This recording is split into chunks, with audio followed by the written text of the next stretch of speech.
তো hey guys, welcome to real sports Bengali.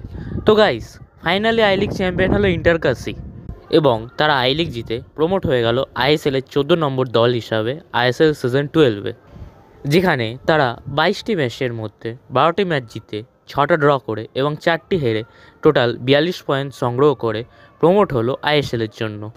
তবে তাদের রাস্তাটা এতটাও সহজ ছিল না, কারণ আজকে বিকেল 4টে তাদের ম্যাচ ছিল রাজস্থান এফসির সাথে, যেখানে তারা 3-1 জিতলেও তাদের অপেক্ষা করতে হতো পরবর্তী ম্যাচ যতক্ষণ বর্তমান টেবিল টপার রিয়াল কাশ্মীর এবং চার্চিল ব্রাদার্সের মধ্যে ম্যাচেও হওয়ায়। কিন্তু সেই ম্যাচটি চার্চিল ব্রাদার্স 1-1 ড্র করায় জয়ী হলো আই লিগের ইন্টারকাসি এবং অ্যান্টোনিও লোপেস হাবাস প্রমাণ করলো কেন তিনি আইএসএলের সবথেকে সফল কোচ।